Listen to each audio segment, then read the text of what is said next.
El contador de sueños. Esta noche atravesamos el frío y húmedo arco de una de esas imponentes fortalezas de piedra que salpican el paisaje europeo. Entras con dificultad en una sala cavernosa donde la luz de las antorchas parpadea contra las paredes rugosas y un olor tan penetrante te golpea la nariz que parece un trapo mojado.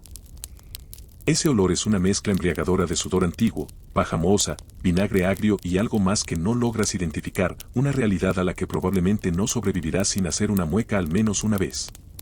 No es precisamente lo que se diría un día de spa medieval. Así que, antes de ponerte cómodo, tómate un momento para darle a me gusta al video y suscríbete solo si realmente te gusta lo que hago aquí. Publica tu ubicación y la hora local en los comentarios. Ahora atenúa las luces, enciende un ventilador para crear un suave zumbido de fondo y déjate llevar por el viaje de esta noche. Te encuentras sobre losas pulidas por siglos de pisadas, con el frío que emana de las piedras incrustadas en la tierra. Cada respiración desprende notas de moho y humedad, como si las propias paredes recordaran cada murmullo de risa y cada gemido de las máquinas de asedio que golpeaban la puerta. Muchos castillos contaban con muros de hasta 3,6 metros de grosor, diseñados para resistir las catapultas y los arietes.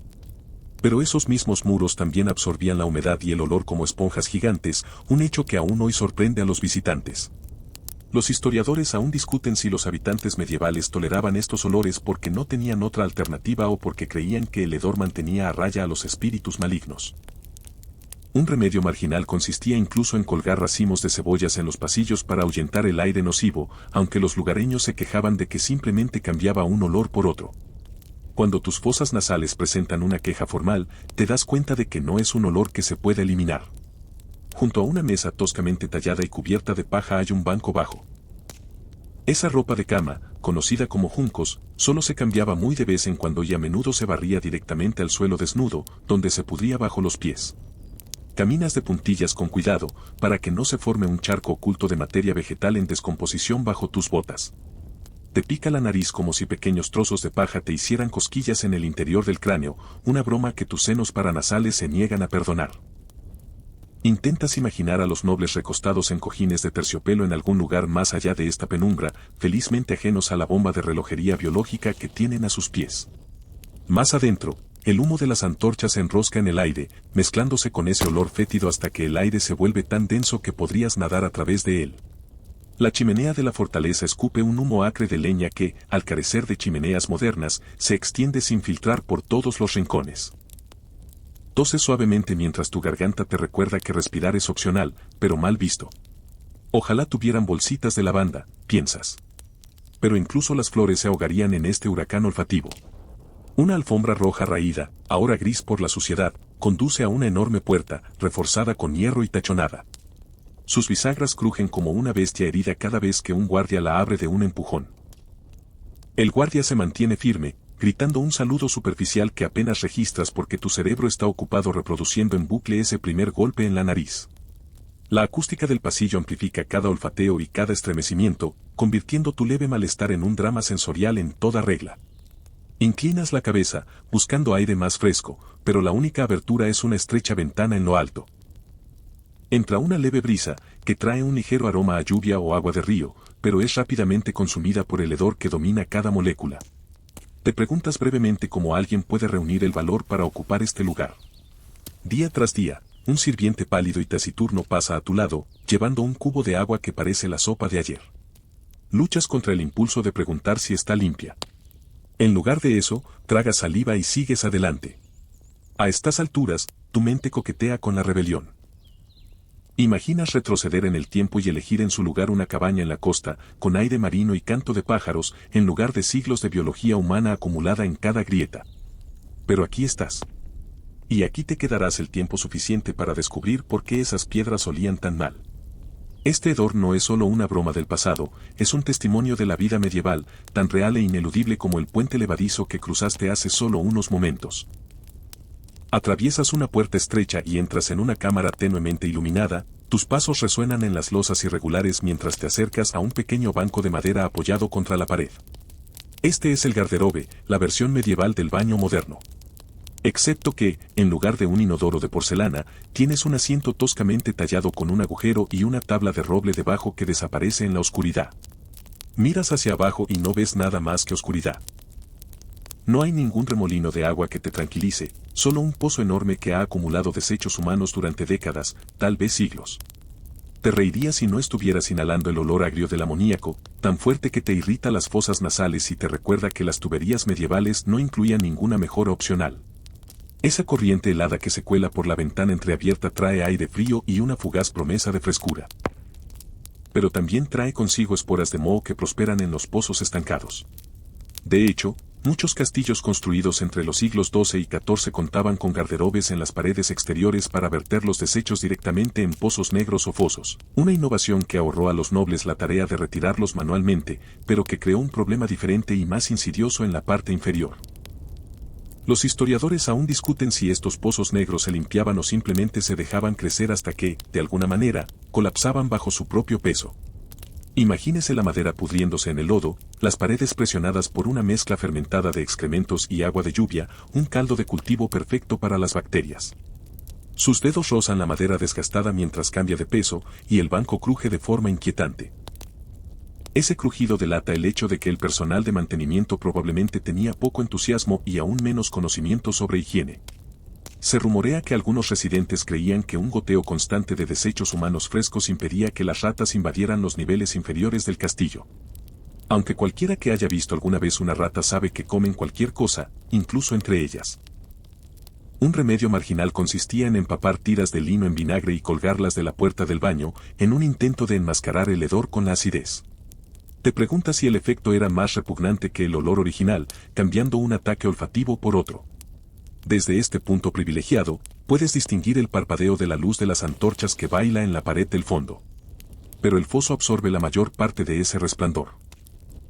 Te asomas más cerca, con el corazón latiendo con fuerza mientras imaginas la masa oscura que hay debajo. Sin iluminación moderna, solo ves un ligero movimiento. Podría ser una rata, podrían ser escombros moviéndose. O podría ser tu imaginación jugándote una mala pasada. Podrías encontrarte cuestionando todas las decisiones de tu vida que te han llevado hasta aquí, incluida esa tercera ración de cena en el gran salón. Al menos entonces podías culpar a la salsa. Un dato histórico importante que considerar. Muchos retretes no estaban conectados a un foso, sino directamente a un foso, lo que significa que los excrementos se unían al agua estancada, que a menudo estaba llena de algas, e incluso los desechos humanos arrastrados desde las paredes superiores. Ese diseño servía también como defensa del castillo. Si los atacantes intentaban escalar la muralla, corrían el riesgo de resbalar en una capa de aguas residuales. La trampa resultante era eficaz, aunque no servía de nada para el guardia residente que tenía que patrullar esas murallas. Casi se le puede oír murmurar que los guardias medievales carecían de la protección de los sindicatos y de una remuneración justa por los riesgos. Las fosas nasales se dilatan cuando una brisa repentina desde abajo eleva el olor a un registro más alto, con un regusto acre a huevos podridos que insinúa la presencia de sulfuro de hidrógeno. Ese gas no solo es desagradable, sino que puede ser tóxico en altas concentraciones. Los habitantes del castillo carecían de máscaras antigas, por lo que probablemente se limitaban a contener la respiración o a programar sus visitas entre ráfagas de viento. Los historiadores aún discuten si el sulfuro de hidrógeno de los pozos negros contribuyó a los dolores de cabeza crónicos que se mencionan en la correspondencia real. Algunos relatos mencionan que las reinas se quejaban de dolores de cabeza tan intensos que faltaban a las reuniones del consejo. Quizás el aire fresco habría ayudado, pero la mayoría de las ventanas eran meras saeteras que ofrecían una ventilación mínima y una corriente máxima. Te inclinas hacia adelante, la curiosidad se impone a la precaución y dejas caer una pequeña piedra en el vacío. Cae y luego produce una nota resonante, como un tambor que reverbera en una caverna. Cuentas los ecos. 3. 4. Cada eco es como un pequeño recordatorio de que, bajo el castillo, los desechos se acumularon, capa tras capa, fosilizándose en una historia de la biología humana. Hoy en día, los arqueólogos a veces excavan estas antiguas letrinas para estudiar los hábitos alimenticios, desenterrando semillas, huesos e incluso restos de hierbas medicinales que en su día formaban parte de la dieta de los nobles. Es como una cápsula del tiempo construida a partir de lo que la gente no consideraba digno de conservar. Justo cuando crees que el aire no puede sentirse más pesado, oyes el inconfundible goteo, goteo, goteo del agua que cae en algún lugar debajo del agua de lluvia o de un techo con goteras. En cualquier caso, corre por el borde del pozo y lava la suciedad, llevando nuevos aromas de tierra húmeda a tu cara. Ese goteo constante asegura que el pozo nunca se seque, evitando la solidificación, pero creando un lodo espeso que se filtra hacia arriba por las grietas del suelo. Imaginas el moho extendiéndose por las vigas, una suave alfombra de moho que te hace cosquillas en los dedos de los pies si te atreves a acercarte demasiado. Das un paso atrás, agradecido incluso por el mínimo espacio. Esa cámara estrecha nunca fue diseñada para ser cómoda. De hecho, los arquitectos medievales prestaban poca atención a la ergonomía, centrándose en cambio en la defensa y la funcionalidad. La guardería solía servir también como rincón de almacenamiento para armaduras de repuesto o cubos de brea, lo que comprometía aún más la limpieza. Un casco abandonado yace torcido en una esquina, con el metal picado por el óxido y manchas de quién sabe qué incrustadas en su superficie. Estás bastante seguro de que no quieres saberlo. Al salir del guardarropa, sientes un alivio casi imperceptible. El pasillo más allá todavía huele débilmente a pan rancio y pelo de animal, pero en comparación con el pozo negro debajo del asiento que acabas de dejar, es francamente agradable. Te detienes, saboreando esta pequeña victoria del progreso olfativo, antes de que la siguiente puerta se abra a otra cámara y otro asalto a tus sentidos. Cada paso por estos pasillos es una lección sobre la innovación medieval y sus efectos secundarios, a veces desastrosos. Te subes a un estrecho balcón de madera que sobresale de la muralla del castillo, y las tablas crujen bajo tu peso mientras miras por encima del borde hacia el agua turbia que hay debajo. Este balcón sostiene la letrina, un asiento tosco tallado en vigas de roble que se extienden directamente sobre el foso. Una brisa fresca que viene del agua trae un aroma dulzón y nauseabundo que hace que los pelos de tu nariz se ericen, como si estuvieran organizando una pequeña revuelta. Tu pie se cierne sobre una mancha viscosa donde los desechos han goteado sobre la madera, creando una alfombra resbaladiza de suciedad.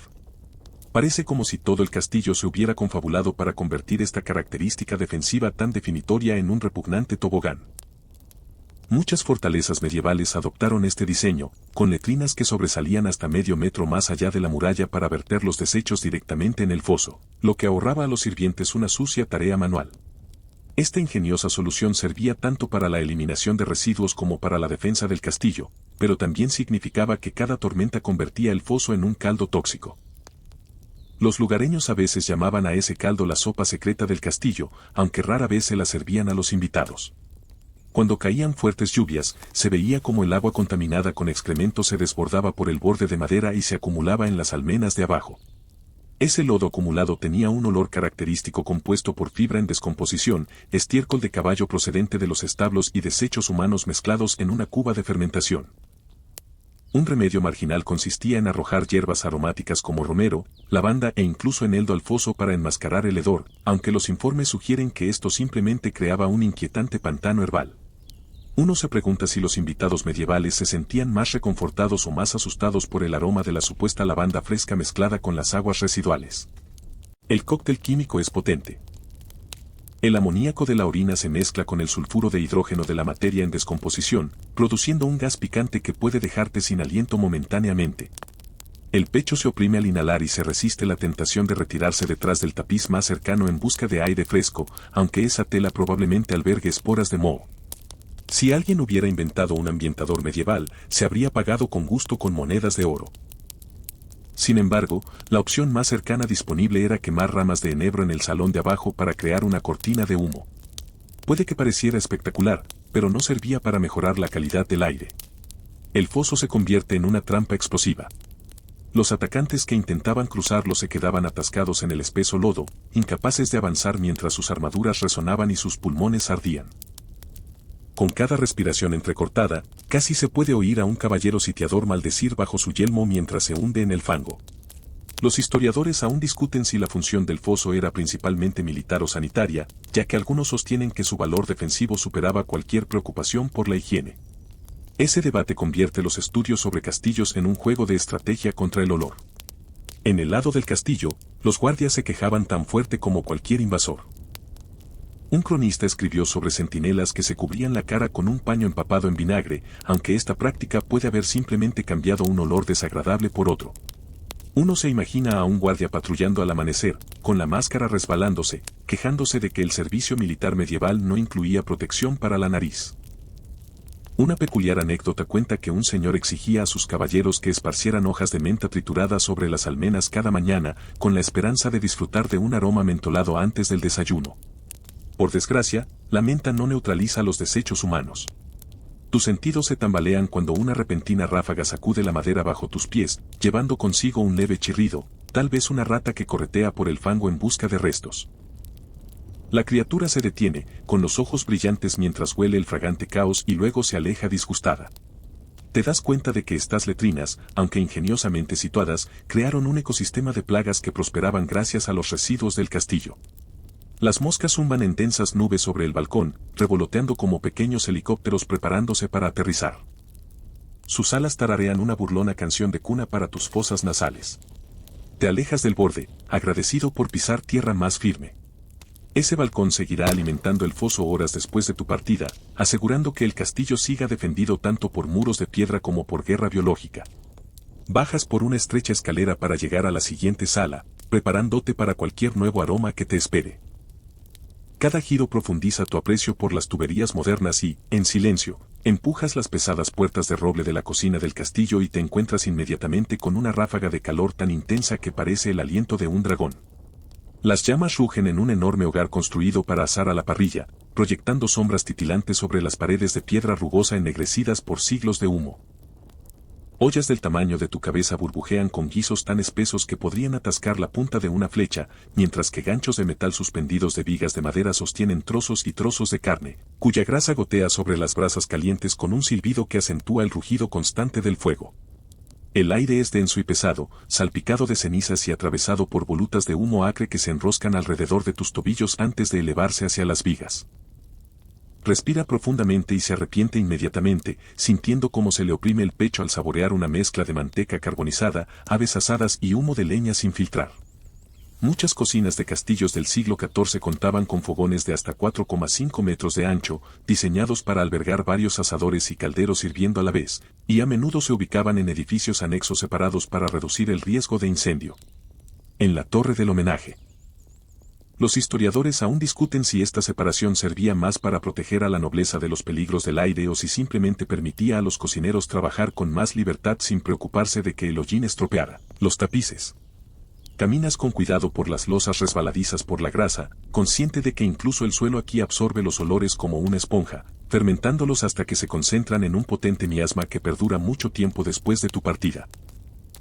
El aroma aquí es una alquimia picante de grasa rancia y vinagre fuerte.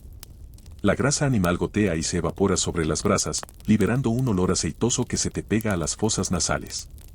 La carne asada emite notas dulces de caramelización donde los jugos entran en contacto con las llamas. Pero esos prometedores indicios se ven ahogados por el olor más espeso y persistente de la grasa vieja que se ha acumulado y solidificado parcialmente en las rejillas de hierro y los salientes de piedra. El humo sale por una chimenea rudimentaria situada en lo alto, pero al no haber conductos modernos, se extiende por todos los rincones, creando una neblina de humo que resulta suave y sofocante a la vez. Se le llenan los ojos de lágrimas al darse cuenta de que, si tuviera una máscara con filtro de carbón, tal vez tendría alguna posibilidad. Una curiosidad de los libros de cocina medievales describe un gran banquete en el que se presentó una cabeza de jabalí viva con gorriones escondidos en sus mandíbulas. En el momento de la presentación, los pájaros salían volando, proporcionando un entretenimiento espectacular. Estos espectáculos tenían como objetivo deslumbrar a los invitados, pero probablemente no contribuían a mejorar el aroma. De hecho, algunas cocinas experimentaron colgando trenzas de cebollas y ajo cerca del hogar para absorber los olores, aunque los informes sugieren que esto solo creaba una pared de hedores en lugar de un aroma agradable. Los cocineros también utilizaban calderos revestidos de plomo, creyendo que el metal ablandaba los cortes de carne más duros. Esos recipientes podían impartir un ligero toque metálico a los caldos y salsas, un matiz químico que probablemente se mezclaba con la grasa quemada para producir un extraño sabor agrio. Un remedio marginal recomendaba quemar ramas de enebro en la chimenea para generar un humo afrutado y a pino destinado a enmascarar los olores más fuertes. Los testigos señalaron que el efecto era similar a cambiar una nube picante por otra, sustituyendo la grasa rancia por resina acre.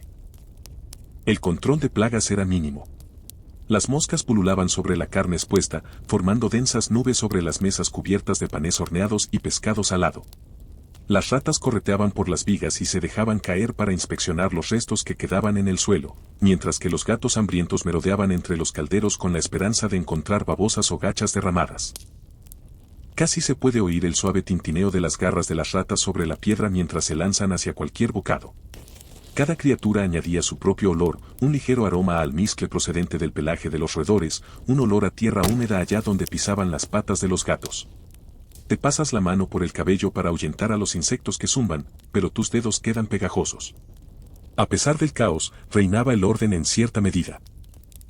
Los sirvientes corrían entre hornos y asadores, llevando cubetas de agua para apagar las llamas y girando las piezas en los asadores, lo que podía requerir varias manos para rotarlas. Observas una pequeña estantería de madera con frascos de especias importadas, clavo, canela y granos del paraíso que valen su peso en plata. Los condimentos eran muy apreciados tanto por su sabor como por su capacidad para controlar los olores. Aunque su escasez hizo subir los precios, los historiadores aún discuten si el uso generoso de tales especias reflejaba una auténtica innovación culinaria o un intento desesperado por enmascarar el hedor de la carne en mal estado. El sudor perla tu frente mientras rodeas una fila de calderos que echan vapor. La mezcla de granos hervidos y caldo emite un aroma a levadura que se mezcla extrañamente con el humo, una dulzura similar a la del pan que contrarresta brevemente el sabor acre antes de desvanecerse.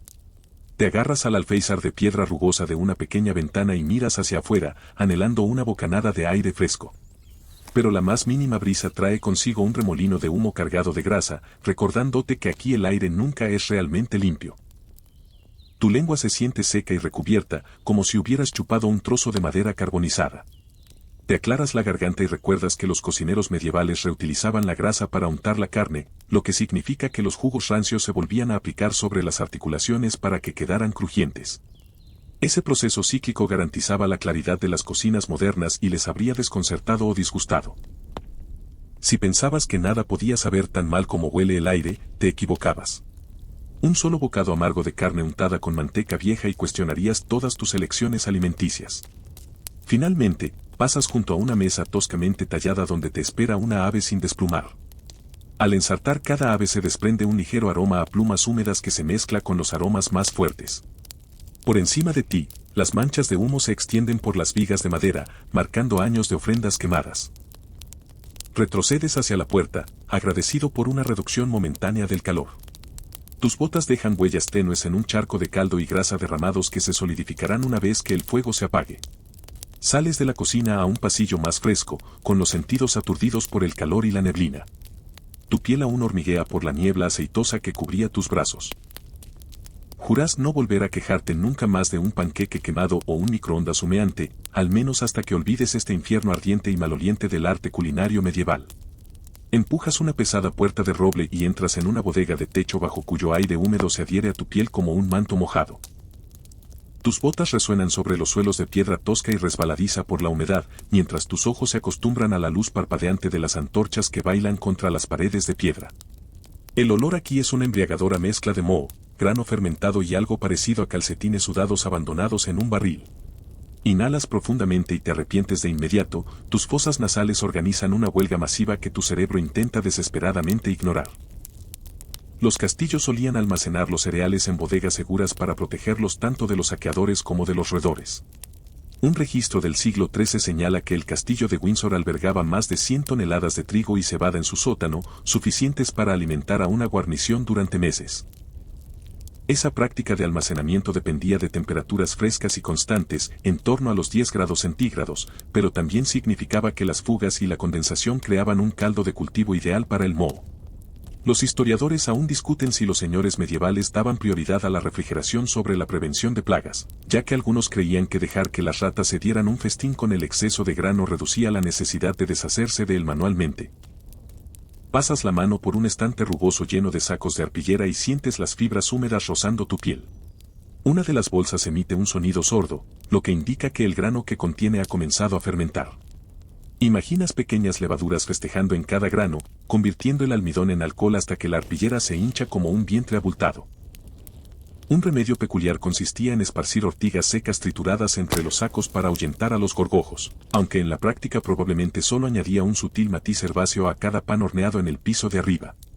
Tu linterna parpadea sobre hileras de barriles de madera volcados que en su día contuvieron carne de venado, jabalí e incluso pavo real en salmuera. Las cortezas se han ablandado hasta adquirir un brillo viscoso que refleja la luz como una espeluznante atracción de feria.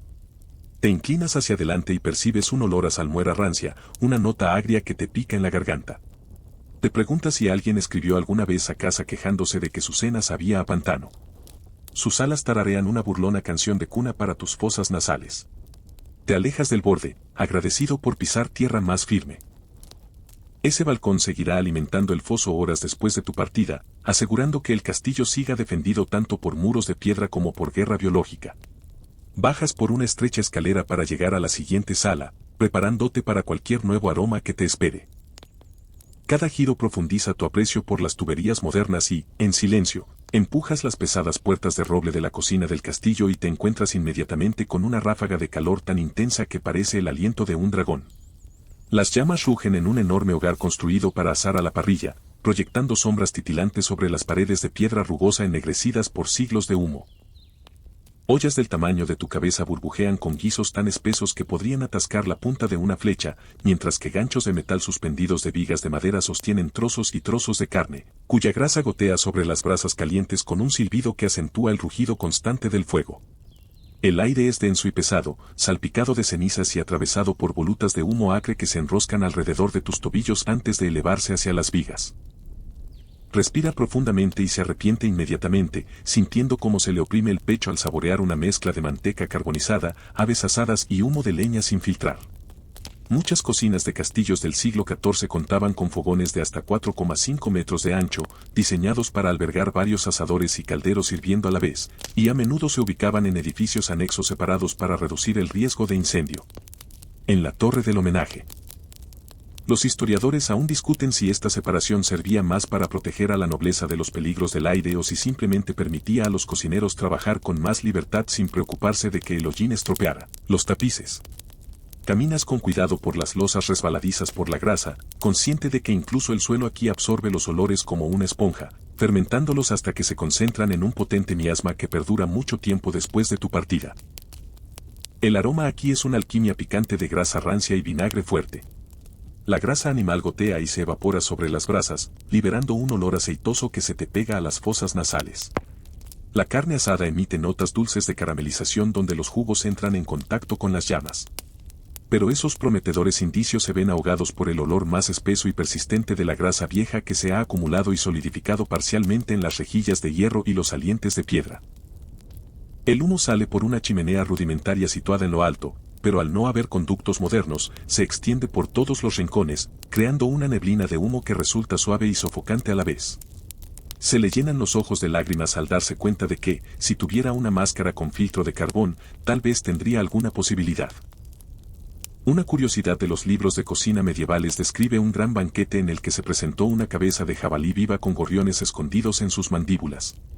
En el momento de la presentación, los pájaros salían volando, proporcionando un entretenimiento espectacular.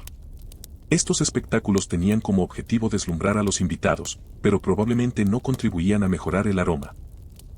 De hecho, algunas cocinas experimentaron colgando trenzas de cebollas y ajo cerca del hogar para absorber los olores, aunque los informes sugieren que esto solo creaba una pared de hedores en lugar de un aroma agradable. Los cocineros también utilizaban calderos revestidos de plomo, creyendo que el metal ablandaba los cortes de carne más duros.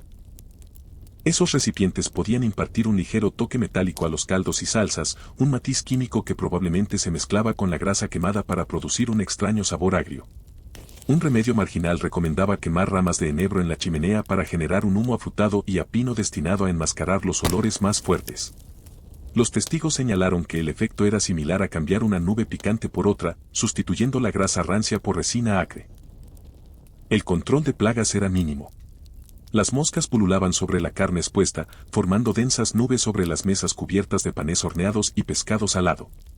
Las ratas correteaban por las vigas y se dejaban caer para inspeccionar los restos que quedaban en el suelo, mientras que los gatos hambrientos merodeaban entre los calderos con la esperanza de encontrar babosas o gachas derramadas.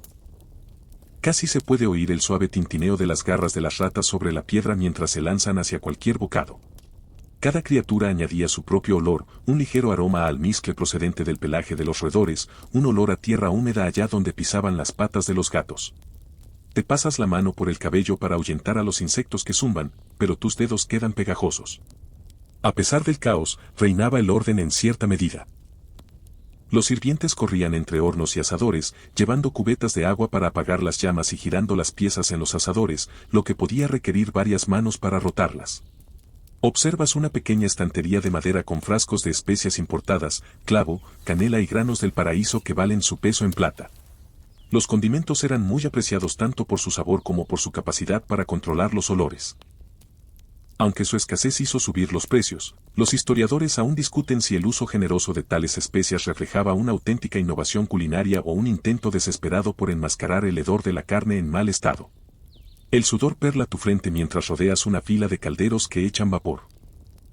La mezcla de granos hervidos y caldo emite un aroma a levadura que se mezcla extrañamente con el humo, una dulzura similar a la del pan que contrarresta brevemente el sabor acre antes de desvanecerse.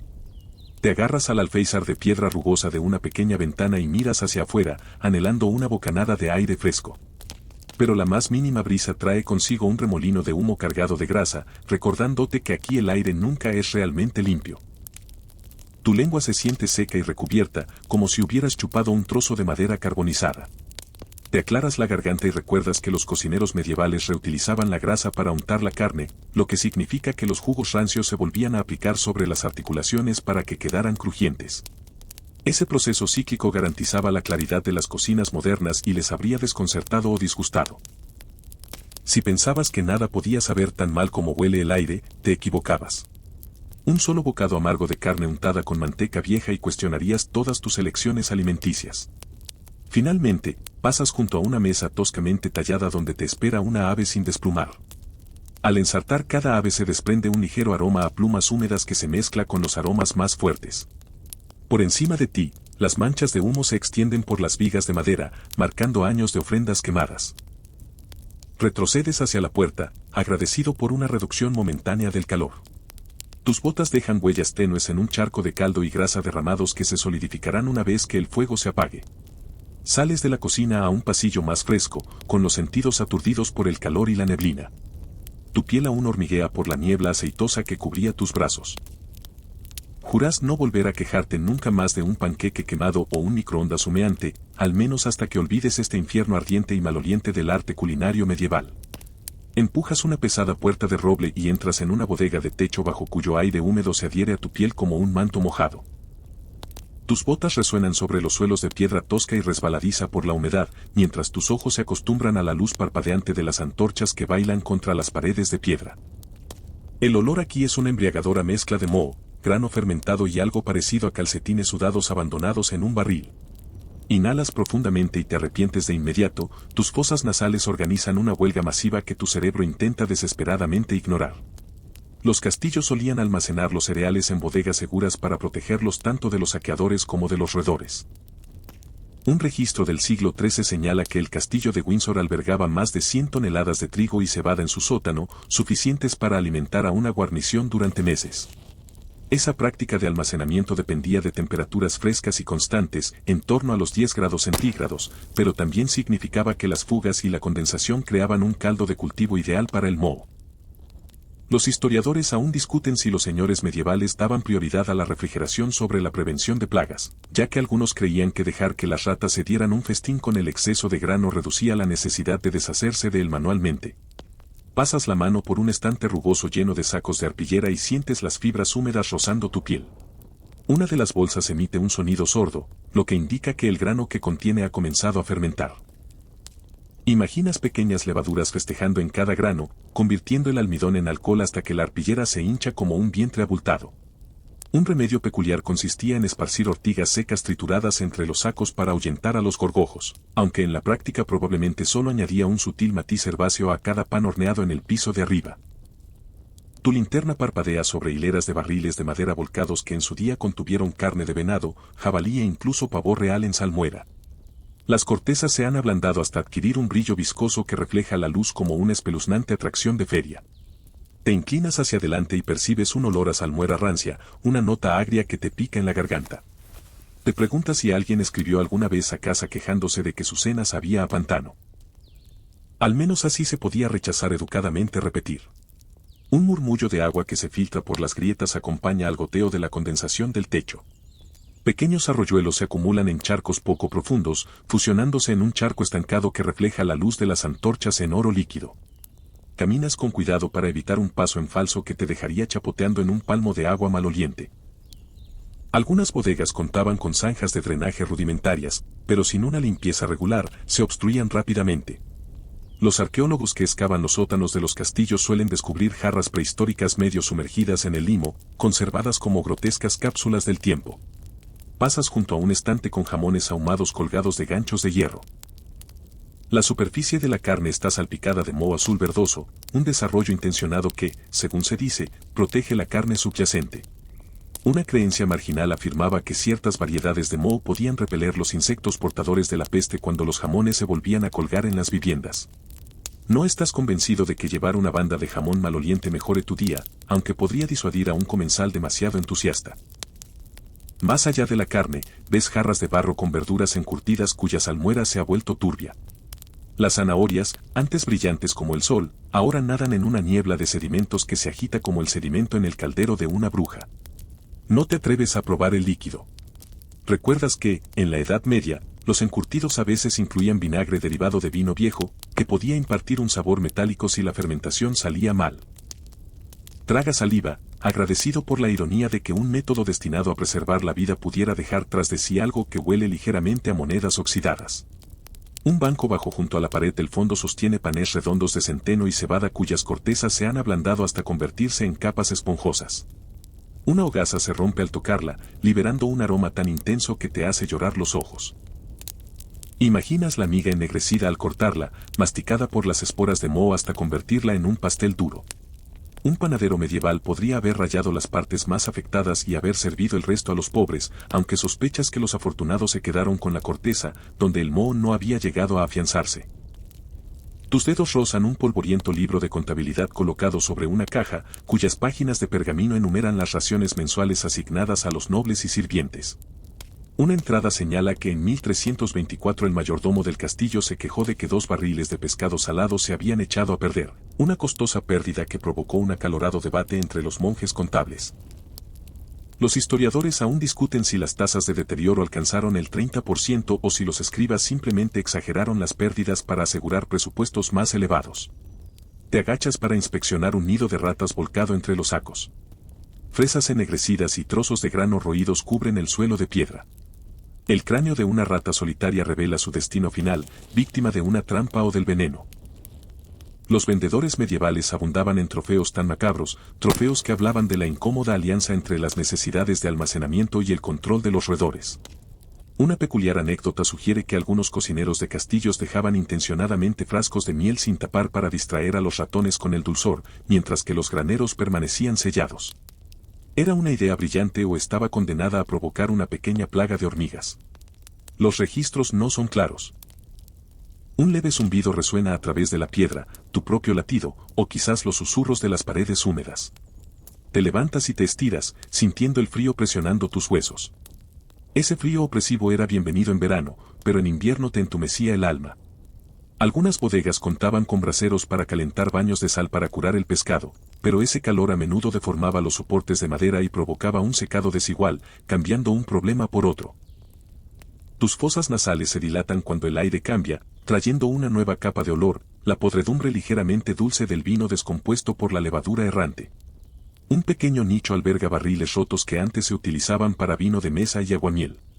Ves fragmentos de arcilla y madera empapada, prueba de una fermentación descontrolada. Un erudito afirmó que un barril desvencijado desprendía unos vapores tan potentes que los guardias lo utilizaban como disuasivo improvisado, liberando una nube nociva para ahuyentar a los intrusos. Los historiadores aún discuten si esa historia es real o folclórica. Te levantas y te sacudes la arena de las rodillas. Tus sentidos están en huelga y se niegan a seguir cooperando. La puerta de la bodega se alza ante ti, prometiendo aire más fresco al otro lado del marco. Echas un último vistazo a los sacos y sacos de la fatalidad. Agradecido de que las cocinas modernas almacenen el arroz y la harina en envases herméticos.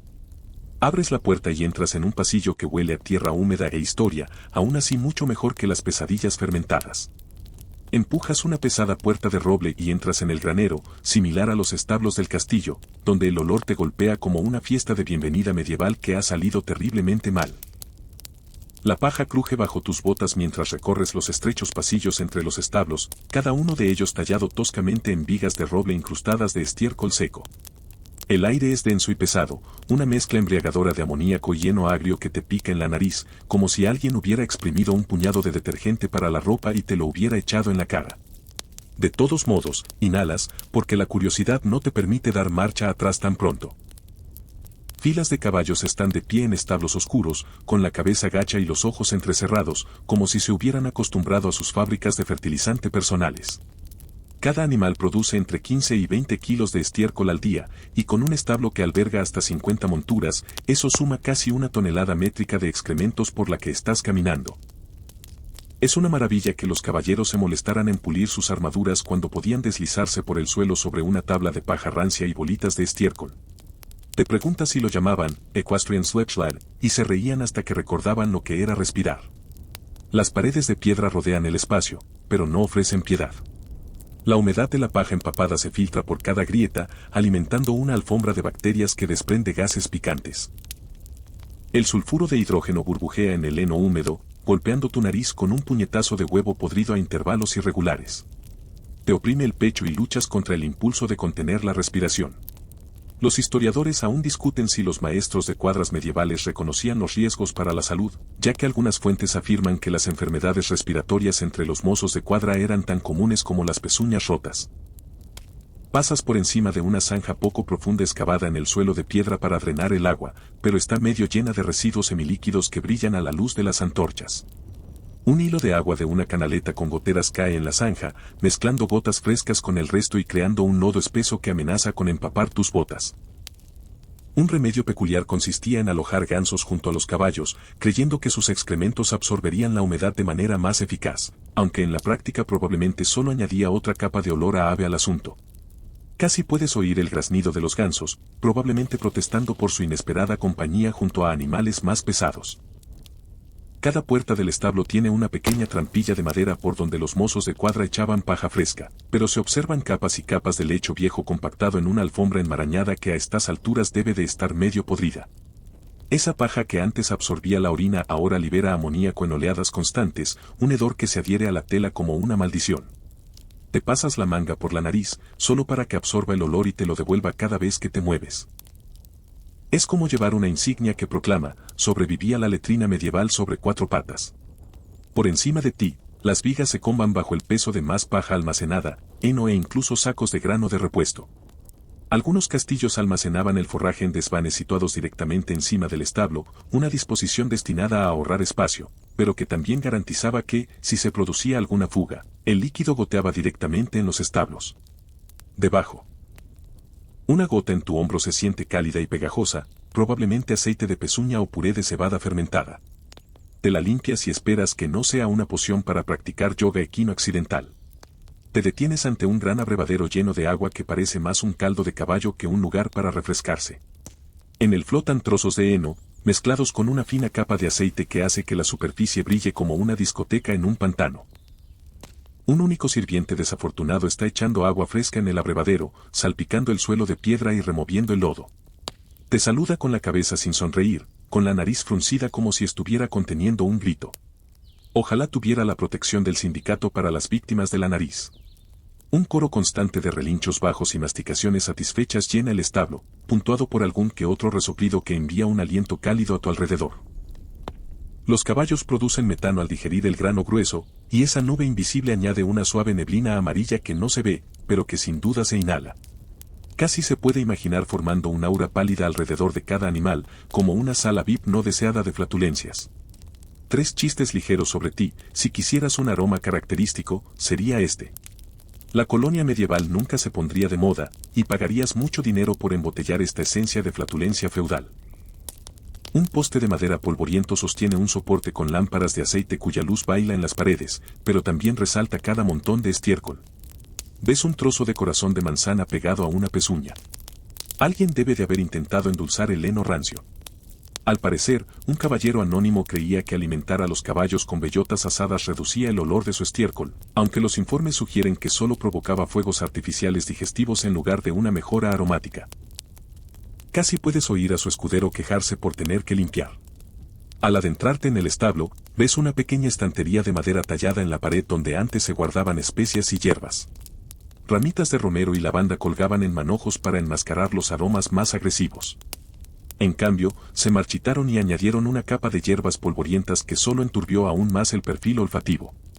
Un remedio marginal sugería remojar la paja en salmuera de cebolla antes de tirarla a los establos. ¿Se ahogó cualquier esperanza de perfume de cebolla en el mar de desechos? Tu pie se engancha en una tabla suelta que se inclina bajo tu peso, revelando un estrecho hueco donde hace tiempo se derramaron restos de avena y grano. Ese fragmento de alimento ahora alberga una próspera colonia de escarabajos, con sus caparazones brillantes reluciendo. Los insectos entran y salen indiscriminadamente, atraídos por el grano, los residuos y entre ellos. Los enjambres de insectos revoloteaban antes en la cocina, y aquí encuentran un segundo hogar, amplificando el hedor con cada aleteo. Te diriges hacia la salida trasera del establo, donde una pequeña rendija en la ventana ofrece casi un soplo de aire fresco. Afuera, el patio huele a hierba mojada y humo de leña, un paraíso relativo en comparación con el carnaval oloroso del interior. Asomas la cabeza, inhalas profundamente y luego te estremeces cuando el olor a estiércol se te pega en la garganta. Garganta. Incluso la brisa lleva un susurro de amoníaco, un recordatorio de que llevas contigo el legado del establo. Antes de irte, miras hacia atrás, a los establos, con sus suelos de paja apilados como parterres descuidados. Piensas en los modernos establos con alfombrillas de goma y rascadores automáticos de estiércol, inventos maravillosos que sorprenderían a cualquier mozo de cuadra medieval. Si pudieras susurrarles a través del tiempo, les dirías que de nada. Pero, por ahora, te sacudes la paja de las botas, te arreglas la capa y sales al pasillo, con un nuevo aprecio por la recogida diaria de basura. Al menos nunca tienes que alimentar a nada que te mire con 4 ojos y luego suelte un resoplido tronador. Te deslizas por una puerta baja y entras en el patio de la perrera, donde el aire está cargado con el perfume fuerte y almizclado de una docena de perros de caza. Sus pelajes ásperos se erizan a la luz de las antorchas mientras jadean al unísono, con las lenguas colgando y los músculos ondulando bajo el pelaje enmarañado. Inhalas profundamente y tus fosas nasales se dilatan cuando ese característico olor a sudor canino, más que un simple aroma a pelaje y saliva, te golpea como un tren de mercancías olfativo. Es un olor que no sabías que existía hasta ahora y que esperas no volver a oler nunca más. Los castillos medievales solían tener jaurías de hasta 30 perros para la caza y la vigilancia. Se alojaban en perreras de piedra adosadas a la muralla. Estas perreras estaban diseñadas para proteger a los perros del viento y la lluvia, pero no servían para disipar los olores penetrantes que se acumulaban en su interior. Camina entre la paja, que solo se cambiaba cuando ya no podía absorber el goteo constante de orina, contaminada por la descomposición de las proteínas y la acción de las bacterias. Un hecho histórico importante a tener en cuenta es que los cazadores medievales apreciaban a los sabuesos por su resistencia y su agudo olfato, y a menudo los entrenaban desde cachorros para rastrear presas por bosques y campos. El suelo bajo tus pies es un mosaico de paja y tierra apisonada, oscurecido por el paso del tiempo y empapado de un líquido que prefieres no identificar. Esa mezcla desprende amoníaco y ácidos grasos a partes iguales, una combinación que pica como si alguien te hubiera echado vinagre en los ojos. Dudas antes de tocar la barandilla de madera, resbaladiza por los aceites secretados por la piel de los perros. Un guardia se apoya en el poste, con la nariz envuelta en un paño, murmurando que la protección de la nariz no forma parte de su contrato. Sospechas que cambiaría su espada por un respirador moderno en un instante. Una curiosidad marginal de oscuros manuales de caza afirma que algunos nobles intentaban enmascarar el olor frotando a los sabuesos con agua de rosas o pétalos de azahar después de un día de trabajo. No sabes decidir si eso ayudaría o simplemente combinaría el almizcle del perro con el perfume floral para crear un bouquet sacado directamente de un experimento químico medieval. Te imaginas a un señor oliendo a un canino con aroma a rosas y declarando que es lo último en moda, mientras los sirvientes se atragantan detrás del barril más cercano. Te agachas junto a una fila de jaulas con barrotes de hierro y observas el pelaje de los perros, que en su día brilló con tonos ámbar o negro carbón, pero que ahora parece apagado por la suciedad. Sus patas dejan huellas de barro en el umbral, prueba de los suelos húmedos del patio que canalizan el agua de lluvia y los residuos de la perrera hacia el sistema de drenaje de la fortaleza. Un perro levanta la cabeza y te mira fijamente con sus ojos ámbar, mientras un suave gemido se escapa de su boca, como si pidiera una golosina o quizás misericordia. Le ofreces un trozo de pan duro, que él agarra con avidez antes de volverse para lamer la palma vacía de tu guante. Los historiadores aún discuten si los nobles daban prioridad a la habilidad de caza de un perro sobre la limpieza básica de la perrera, ya que algunos argumentan que la higiene de los sabuesos recaía en el personal de menor rango con recursos limitados. Ese debate resuena entre los cronistas de los castillos, que describían las cacerías como un espectáculo grandioso, pero rara vez mencionaban el hedor que precedía a cada procesión noble. ¿Te imaginas las elaboradas túnicas y los sombreros emplumados de la aristocracia rozando el hollín y la baba de los perros antes de salir a la caza del ciervo? Por encima de los establos, unas estrechas rejillas de ventilación talladas en la pared de piedra dejan entrar los rayos de la luna y un soplo de aire fresco. Te acercas a la rejilla y inhalas la fresca brisa nocturna, saboreando los toques de madera de pino del bosque adyacente.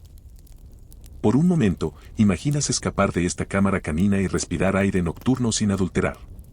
Pero detrás de ti, los perros se agitan cuando entra un cazador, con sus botas de cuero golpeando la piedra mientras lleva un cubo. Vierte agua fresca en los abrevaderos, provocando ondas en la capa de espuma aceitosa que flota en la superficie. El agua brilla con tonos arcoíris, delatando los restos de grasa y orina que se han depositado en el fondo del abrevadero. Una broma ligera se forma en tus labios. Si los perfumistas medievales pudieran capturar este aroma en una botella, lo llamarían olor a sabueso y otras superficies. Pagarías mucho dinero por no volver a olerlo nunca más. Ni una tercera vez. Los ambientadores modernos se rebelan ante la sola idea de competir. Te ríes suavemente, aunque tu risa se te atraganta en la garganta cuando llega la siguiente oleada de almizcle, más insistente que la anterior. Divisas un pequeño hueco donde antes se arrojaban los huesos y los restos de las cacerías para que los perros los limpiaran. Ahora el espacio está lleno de huesos blanqueados y mechones de abeto, un incómodo monumento al apetito canino. Un cráneo aún conserva los dientes que debieron pertenecer a un ciervo joven. Los perros entrenados para hurgar en la basura despojaban los huesos de carne en cuestión de minutos, dejando solo la médula que los cocineros humanos recogían más tarde para preparar sustanciosos guisos. Esa espeluznante alianza entre depredador y proveedor convertía la perrera en un lugar de alimentación y en una pequeña planta de procesamiento. Al otro lado, un estante sostiene collares de cuero forrados con cascabeles de latón. Su tintineo solía señalar la presencia de un sabueso durante las cacerías, pero ahora sirve como una cruel ironía. Cada cascabel parece sonar como una advertencia del hedor que hay más allá.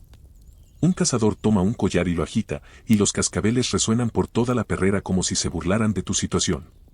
Te llevas la mano a la boca, agradecido de que tu máscara de sarcasmo al menos pueda amortiguar las ganas de vomitar. Los perros claman ante las barreras, empujando con las patas y el hocico a través de los barrotes. Su aliento es cálido y húmedo, y lleva pequeñas gotas de saliva que caen sobre tu piel. Las limpias mientras imaginas un spa moderno con políticas de admisión restringidas. Solo los más valientes pueden entrar en nuestra cámara de olores caninos. Podrías vender entradas para esa atracción, aunque sospechas que nadie haría cola durante más de unos segundos. Un repentino susurro a tus espaldas atrae tu atención hacia dos cachorros que luchan sobre un montón de paja sucia. Juegan con exuberancia, moviendo la cola y mostrando los dientes en lo que parece una sonrisa canina. Pero eso levanta polvo y paja suelta, partículas que te hacen cosquillas en los pulmones. Toses suavemente mientras las motas de polvo se arremolinan a la luz de las antorchas, cada una de ellas cubierta de residuos del criadero. Te frotas los ojos y decides parpadear menos. Te inclinas hacia atrás y observas toda la escena. Suelos cubiertos de paja, vigas de madera rayadas, barras de hierro manchadas de suciedad y perros jadeando al unísono. Es una sinfonía de vida y decadencia canina, un testimonio de la obsesión de los nobles medievales por la caza.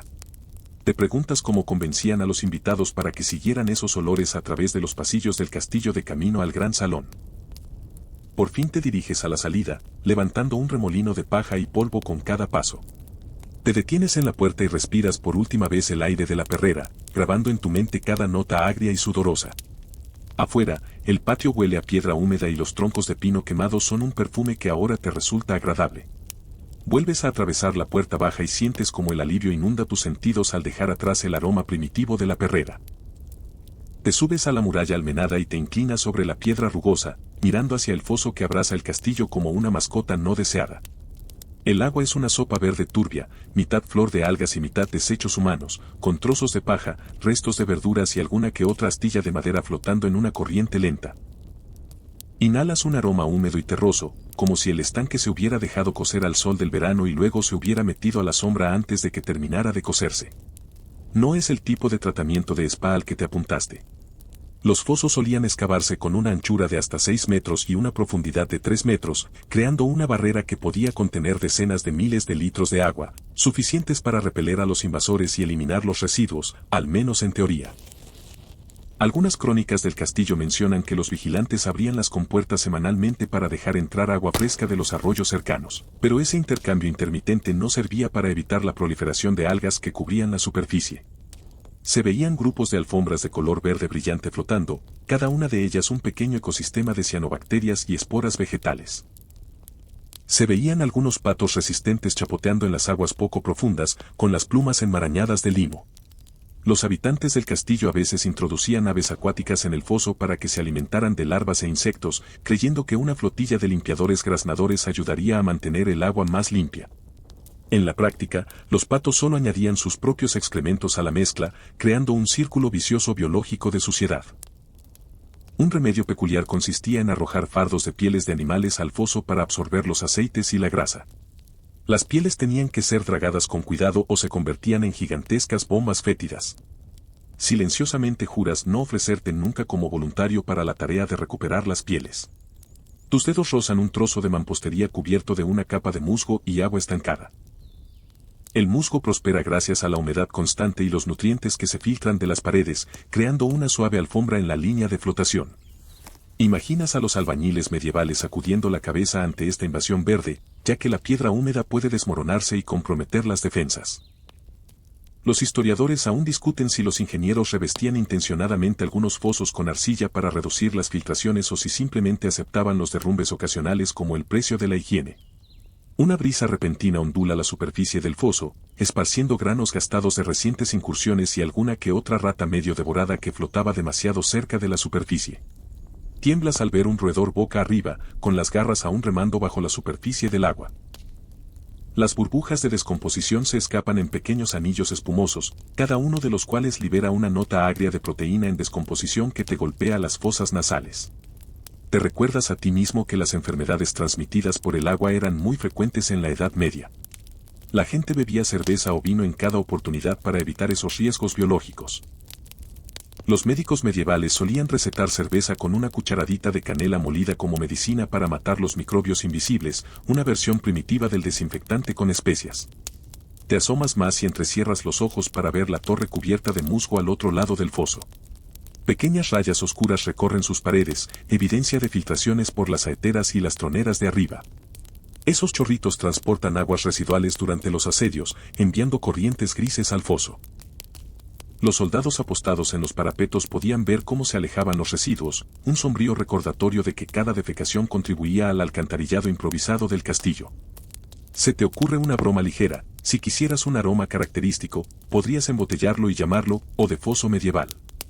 Otro spa moderno nunca instalaría paredes de troncos alrededor de un estanque que huele a queso de la semana pasada. Pasas a un estrecho puente peatonal que cruza el foso, con sus vigas resbaladizas por las algas y el limo. Cada paso cruje bajo tu peso, enviando ondas a través de la superficie. Consideras la posibilidad de resbalar y caer en ese abismo verde, una zambullida improvisada que sería a la vez un bautismo medieval y un arrepentimiento inmediato. Resistes la tentación de probarlo, aunque la idea de lanzarte en bomba al fango centenario te parece tentadora por un momento. En medio del estanque, un montón de fragmentos de cerámica desechados chocan contra un largo palo clavado en el lecho del canal. Hoy en día, los arqueólogos dragan fosos similares para recuperar cerámicas medievales, huesos e incluso monedas, y utilizan los desechos recuperados para reconstruir la vida cotidiana. Imaginas a los historiadores del futuro discutiendo si los hallazgos representan desechos rutinarios o desechos de emergencia durante los ataques. Cada fragmento cuenta una historia de los residentes del castillo que arrojaban al agua las posesiones que no querían, confiando en la gravedad para resolver las disputas domésticas. Un graznido repentino llama tu atención hacia un rincón pantanoso donde han echado raíces los juncos. Esa maraña de juncos y cañas prospera en aguas ricas en nutrientes, pero también alberga miles de mosquitos y jejenes. Te estremeces cuando un pequeño zumbido se posa en tu oreja, un cosquilleo indeseado de insectos con intenciones. Lo apartas, solo para encontrar 3 más zumbando alrededor de tu cara. Una creencia marginal sostenía que quemar haces de juncos secos a lo largo de la orilla podía ahuyentar a las moscas que pican, aunque el humo resultante probablemente provocaba ataques de tos a los guardias en lugar de un alivio dichoso. Apoyas una mano en la barandilla toscamente tallada y miras al otro extremo del foso, donde una compuerta de piedra deja entrar ocasionalmente agua fresca. Esa entrada controlada era esencial para evitar el estancamiento, pero algunos castillos sufrían sequías estacionales que dejaban los fosos reducidos a charcos que llegaban hasta los tobillos. Imagina ciervos medievales asomándose al agua poco profunda, sorbiendo algas como si fuera un cuenco de sopa gigante. Los historiadores aún discuten si los fosos se rellenaban con agua de los ríos durante los asedios, o si los residentes simplemente dejaban que se secara el agua y dependían de brigadas de cubos. Te enderezas y respiras profundamente, preparándote para la siguiente oleada de olores. Se percibe un ligero aroma a azufre, probablemente producido por bacterias anaeróbicas que se asientan en los sedimentos. Ese gas de huevo podrido puede causar mareos y náuseas si se inhala durante demasiado tiempo, pero los habitantes del castillo nunca tuvieron detectores de gas. Se dice que un guardia perdió el conocimiento mientras estaba de guardia, cayó de bruces al foso y salió con limo verde en el casco. Sus compañeros bromeaban diciendo que había descubierto una nueva forma de natación medieval. Te enderezas la capa y das unos pasos atrás, alejándote de la barandilla, decidido a escapar del hedor opresivo. Abajo, las algas se agrupan cerca de un contrafuerte de piedra donde la circulación del agua es débil. Pequeñas burbujas suben continuamente, cada una de ellas liberando un susurro de descomposición. Cierras los ojos y dejas que la brisa te envuelva, esperando percibir un soplo de aire del bosque más allá de la muralla. En cambio, respiras por última vez el vapor turbio del agua, que tragas como un tónico amargo. A pesar de la repugnante experiencia, no puedes evitar apreciar el ingenio que hay detrás de este canal de saneamiento al aire libre. Puede que fuera primitivo, asqueroso y poco fiable, pero evitaba que los pozos de agua dulce del interior de la fortaleza se convirtieran en cloacas. Te alejas hacia la puerta trasera, con las fosas nasales dilatadas mientras los últimos restos de motoroma se aferran a tus sentidos. Los sistemas de alcantarillado modernos parecerían magia para cualquiera que se haya asomado alguna vez a un monstruo medieval. A lo lejos, apartas una pesada cortina de terciopelo y desciendes por unos estrechos escalones de piedra hasta la cripta situada debajo de la capilla, con cada paso resonando en la tenue luz de las antorchas. El aire te golpea como una manta húmeda de moho y algo mucho más fuerte, un olor acre descomposición que te pica la nariz y te hace llorar los ojos. Inhalas de todos modos, con una curiosidad más fuerte que tu reflejo nauseoso, mientras el olor de antiguas fosas de plaga y entierro sin identificar te envuelve como un sudario húmedo. Las tumbas se alinean en la bóveda baja, con sus tapas de mármol tallado manchadas de oscuro por siglos de humedad y moho. Un hecho histórico generalizado durante la peste negra de mediados del siglo XIV es que las catedrales y capillas de toda Europa cavaron apresuradamente fosas comunes y, en ocasiones, reutilizaron criptas para enterrar a los muertos, a menudo enterrando los cuerpos directamente bajo las sagradas tablas del suelo para facilitar el acceso y aprovechar el espacio disponible. Los historiadores aún discuten si las autoridades eclesiásticas pretendían con esta proximidad santificar a los difuntos o simplemente racionar el espacio cuando los cementerios de las iglesias se desbordaban. Tus dedos rozan la piedra fría al pasar junto a una losa toscamente tallada con una cruz descolorida. La superficie está húmeda y pequeñas gotas se acumulan en las grietas, listas para caer como lágrimas del pasado. Una curiosidad: algunos relatos mencionan que los sacerdotes colgaban ramilletes de laurel y romero del techo de las criptas, creyendo que las hierbas aromáticas ahuyentarían el miasma, el aire viciado al que se culpaba de propagar las enfermedades, aunque en la práctica esas hojas se marchitaban y añadían un toque herbal a la pestilencia en lugar de eliminarla. Casi puedes saborear el aroma de las agujas de pino pudriéndose sobre tu cabeza. Te agachas junto a una zanja poco profunda excavada en el suelo, donde ves los bordes de ataúdes de madera convertidos en polvo. Las ramitas de ajenjo y romero que una vez se colocaron entre los cadáveres ahora yacen marrones y quebradizas, un triste testimonio de los intentos equivocados de embalsamar. Te asomas más profundamente y captas un movimiento fugaz, una rata que se escabulle entre las tablas, atraída por el olor de la carne fría desde hace siglos. Sus bigotes se mueven mientras desaparece en la penumbra, dejándote solo con un silencio tan denso que cruje como la tapa inestable de un ataúd. El techo abovedado de la cripta se cierne sobre ti, tallado con nervaduras floridas que atrapan todos los olores. Sientes el sabor del metal en la lengua, el óxido del hierro de los clavos del ataúd, y luchas contra el impulso de taparte la nariz. Una reflexión moderna te viene a la mente. Si alguna vez te has quejado de los sótanos húmedos o los armarios mohosos, piensa en los custodios de las iglesias medievales que recorrían estos pasillos a diario sin máscaras antigas ni filtro cepa. Tus ojos se acostumbran a la penumbra y ves unas vasijas de barro que antes se utilizaban para guardar aceites funerarios. Curiosamente, algunas vasijas aún contienen restos de nardo y mirra, importaciones raras que valían su peso en plata y que se utilizaban para enmascarar el hedor de la descomposición en los ritos funerarios. Imagina pagar una fortuna por un perfume y luego enterrar el cuerpo en él, unos tratamientos de belleza secretos llevados a un nivel completamente nuevo. Contienes la risa, aunque se te atraganta en la garganta mientras el aroma rancio te envuelve. Más adelante, una serie de nichos abovedados revelan esqueletos apilados en 3 filas, con los huesos blanqueados por los siglos y cubiertos de polvo fino.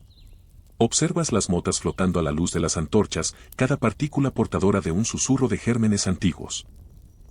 Algunas fosas comunes se excavaban a solo 2 metros por debajo del pavimento, lo que significaba que cada paso por encima podía empujar las esporas infecciosas hacia el cielo, un riesgo que los vivos aceptaban o que tal vez simplemente no comprendían. Los historiadores aún discuten si esos entierros contribuyeron a los brotes recurrentes o si la tierra sagrada realmente atrapaba la enfermedad bajo tierra. Llegas a un banco roto reconvertido en una barrera improvisada, con la madera deformada por la humedad y cubierta de hongos. Apoyas una mano en su borde y haces una mueca de dolor cuando una gota de agua cae de repente sobre tu muñeca, fría y con un cosquilleo, pero contaminada con un olor terroso a almizcle. Hueles y detectas un ligero matiz de tiza agria procedente del mortero de cal desmoronado utilizado en la mampostería medieval y que se creía que desinfectaba las heridas. En teoría, podría haber ralentizado el crecimiento bacteriano, pero en la práctica se mezclaba con la mezcla de olores sin destacar. Una antorcha parpadea, proyectando sombras cambiantes en las paredes que bailan entre calaveras dispuestas como macabros centinelas. Observas una calavera con un agujero limpio perforado detrás del hueso temporal, un burdo intento de trepanación para aliviar una enfermedad o un dolor de cabeza. Es probable que el procedimiento causara más terror que alivio, pero admiras la audacia de perforar la cabeza de un paciente vivo. Por supuesto, nunca te ofrecerías como voluntario. Los hospitales modernos tienen mejor iluminación y mucho menos riesgo de contraer la peste bubónica. Caminas sobre adoquines sueltos y casi resbalas en un parche de moho resbaladizo que prospera en las condiciones húmedas de la cripta. Te estabilizas agarrándote a una columna de piedra tallada con la imagen de un santo, cuyos rasgos han sido desgastados por siglos de goteo de agua. Imaginas a los peregrinos tocando el rostro de este santo con la esperanza de que se produzca un milagro, sin saber que lo están manchando de hongos. Una broma ligera te pasa por la mente. Si quisieras un maquillaje eterno, los hongos te lo proporcionarían gratis. Adentrándote más, pasas por debajo de un arco decorado con frescos descoloridos que representan el juicio final, ángeles y demonios envueltos en dramáticos cuadros. Los pigmentos se han agrietado y desprendido, dejando contornos fantasmales que parecen temblar en tu visión periférica. Levantas la vista hacia el fresco y percibes el débil aroma de la cal seca mezclado con los aromas más potentes de la cripta. Te preguntas si los monjes repintaban estas paredes periódicamente o simplemente toleraban los pasillos descascarillados como parte de su penitencia espiritual. El aire opresivo te oprime el pecho y resistes la necesidad de toser. En cambio, respiras de forma mesurada y superficial y saboreas el eco de tus propios latidos en el silencio. El ruido de un trinquete de mortero sobre tu cabeza rompe ese silencio, recordándote la naturaleza inestable de las estructuras antiguas. Los arqueólogos informan de que algunos techos de criptas se derrumbaron tras fuertes lluvias, enterrando ataúdes y mezclando los restos con las capas de tierra, convirtiendo así la historia humana en abono. Es un programa de reciclaje macabro al que no te apuntarías. Llegas al otro extremo, donde una pesada puerta de hierro impide el paso.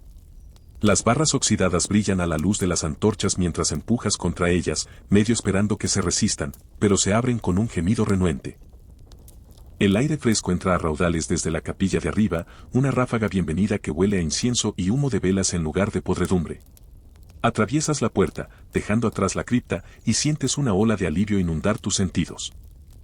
Arriba, el frío suelo de piedra de la capilla transmite un susurro de oraciones cantadas, un sonido que parece increíblemente limpio después de la sinfonía de descomposición de la cripta.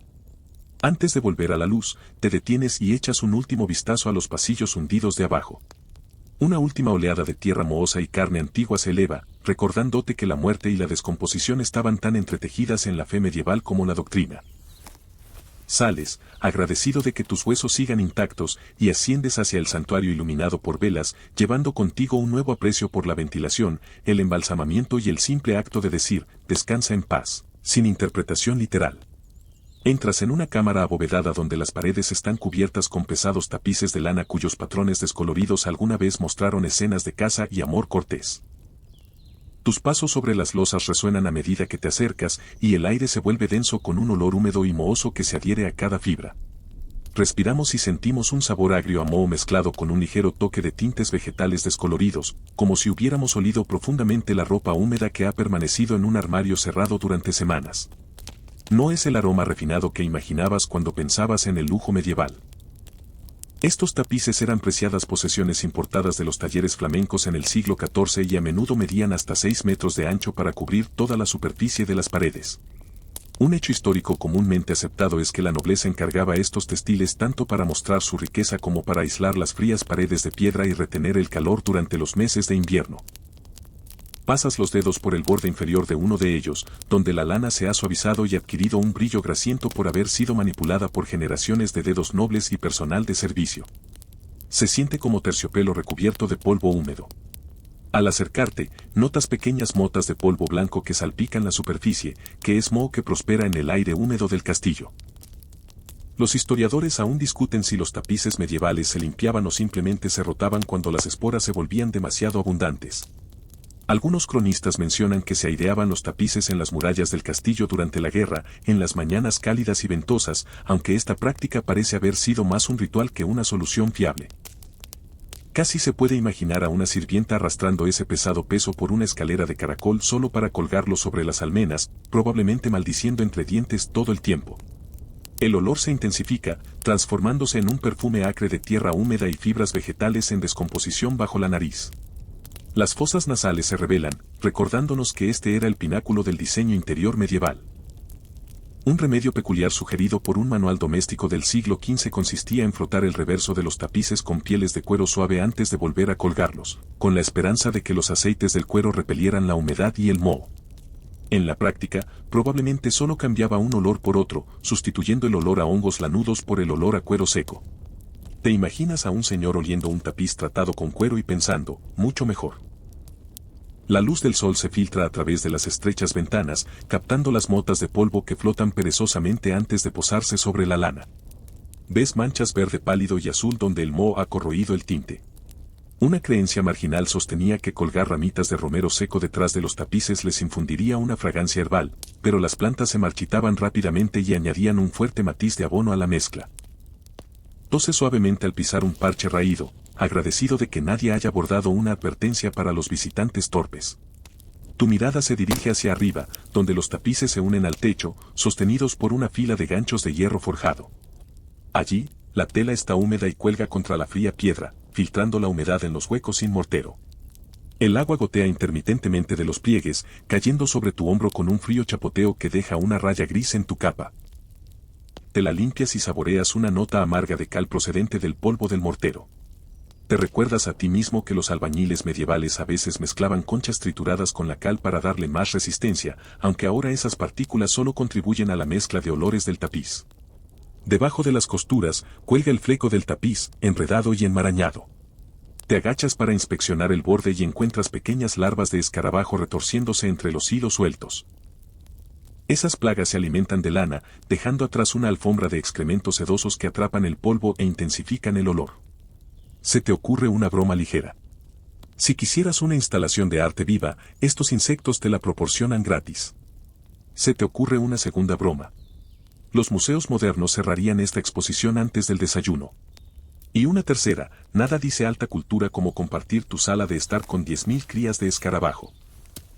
Una repentina ráfaga de viento sacude los cristales de las ventanas, atrayendo cortinas de aire frío a través del pasillo. La brisa levanta un remolino de polvo y esporas de moho, lo que te hace estornudar en tus mangas. Esa pequeña nube de esporas viajaría por la cámara, depositándose en todas las superficies.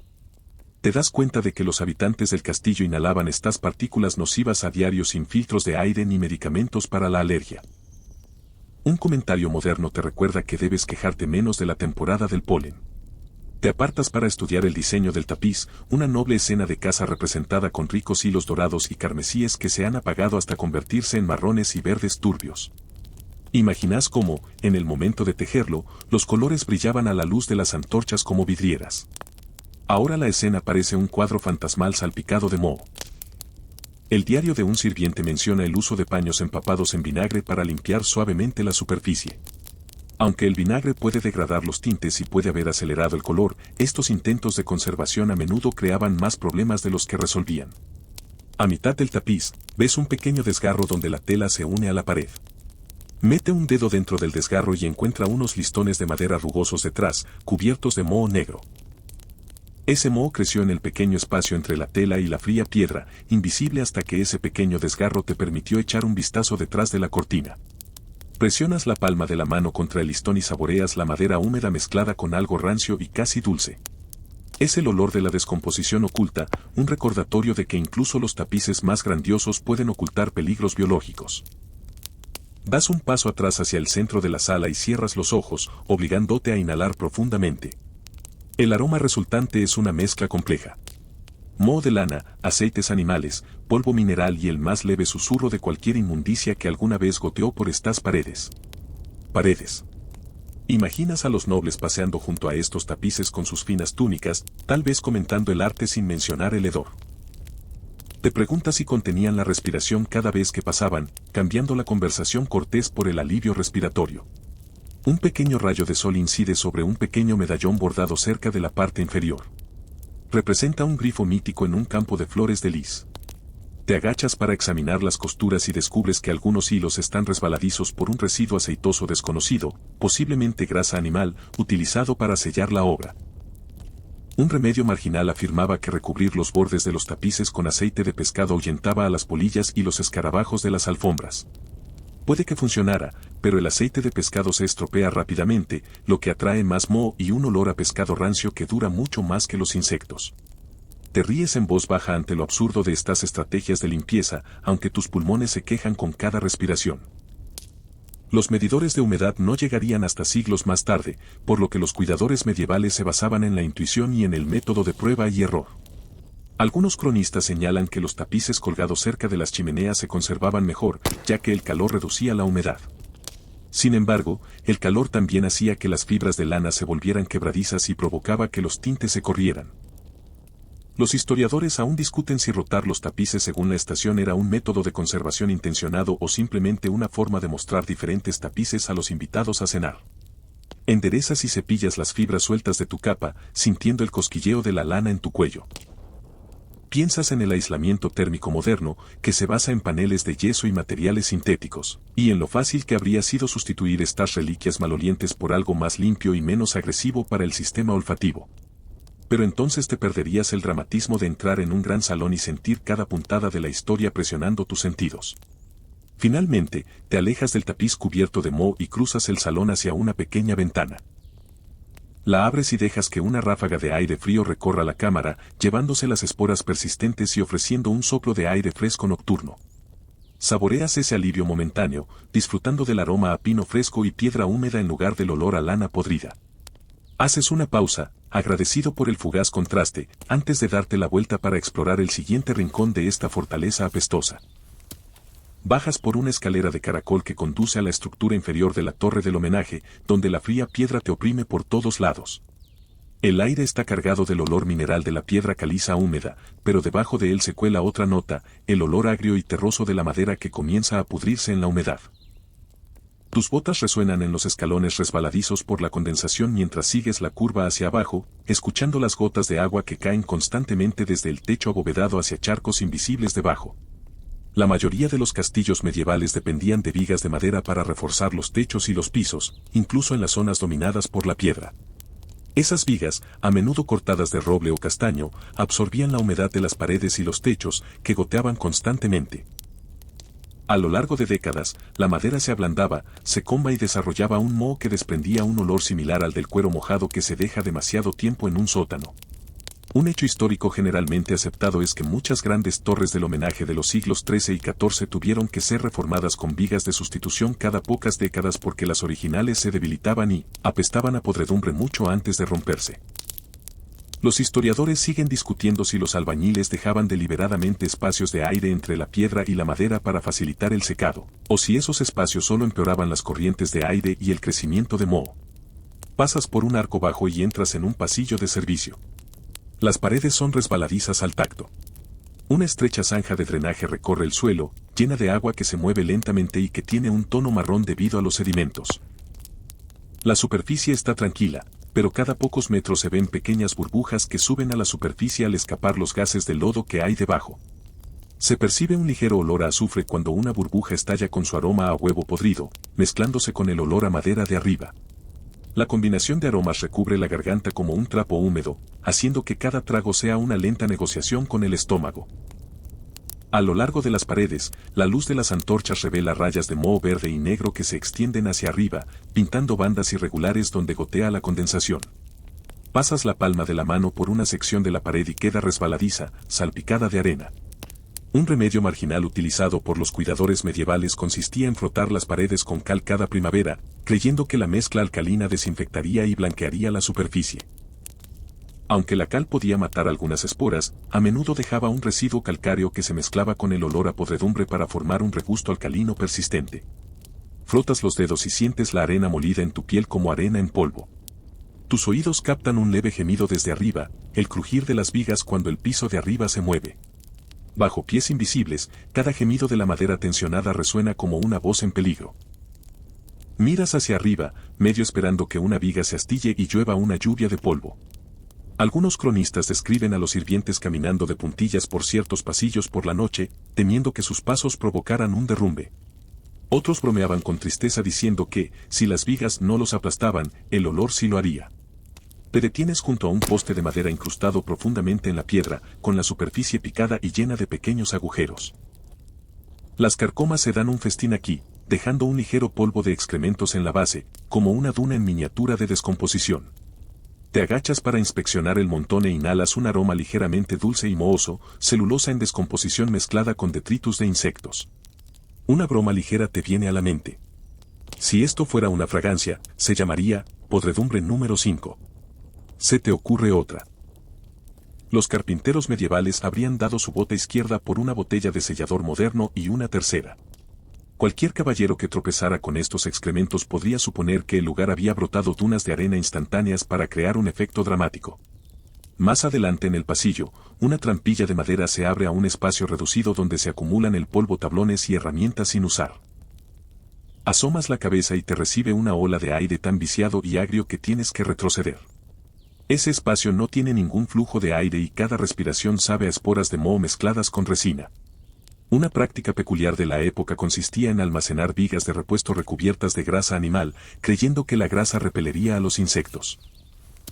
En realidad, la grasa se ponía rancia, atrayendo a las ratas e intensificando el olor hasta que incluso la guarnición se negaba a recuperar los suministros de ese espacio. El pasillo gira bruscamente a la izquierda y te encuentras en una cámara abovedada donde el agua de lluvia gotea constantemente por un pequeño agujero en el techo.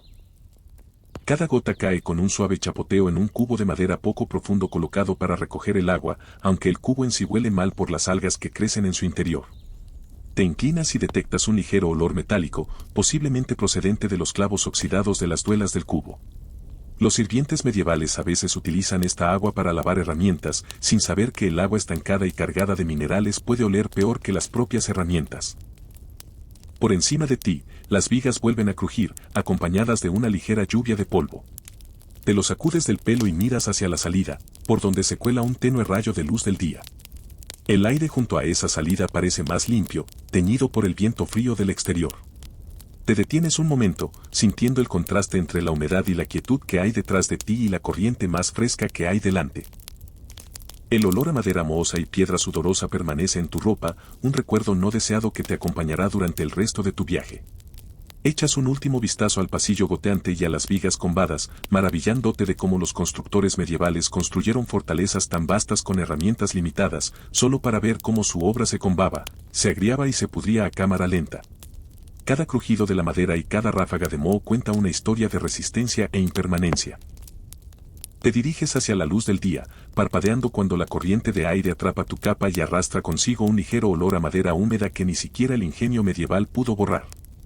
Sigues un estrecho pasillo que da a una cámara oscura y llena de vapor, con bancos de piedra tosca y una tina de madera poco profunda en el centro. El aire es pesado, húmedo y agrio, teñido con un ligero aroma dulce a hierbas hervidas, como si alguien hubiera intentado enmascarar el hedor con un puñado de hojas de menta arrojadas al agua mucho después de su mejor momento. Te arrodillas junto a la tina y miras el líquido oscuro. Se agita lentamente, con un brillo gris verdoso que se desliza por la superficie como un fantasma aceitoso. No lo llamarías agua de baño según los estándares modernos, pero aquí es donde tienen lugar los pocos rituales de baño del castillo. La mayoría de los castillos medievales carecían por completo de baños privados, por lo que el lavado comunitario era un evento semiceremonial poco común. Un hecho histórico generalizado es que tanto los nobles como los sirvientes podían compartir la misma tina de agua, comenzando por el señor y la señora, seguidos por los miembros de la familia, y luego descendiendo por rangos hasta que la última persona se frotaba en lo que equivalía a una sopa humana tibia. Los historiadores aún discuten si se añadían piedras calientes con la frecuencia suficiente para mantener el agua caliente, o si los bañistas simplemente soportaban piscinas tibias y cargadas de bacterias. En cualquier caso, el olor que dejaban era mucho más penetrante que el de los aceites perfumados que se rociaban por encima. Tu mano roza el borde de la tina y siente los residuos pegajosos del antiguo jabón hecho de sebo y lejía. Ese jabón era funcional, pero nada fragante, y dejaba un ligero olor a grasa animal que se adhería a la madera incluso después de enjuagarlo.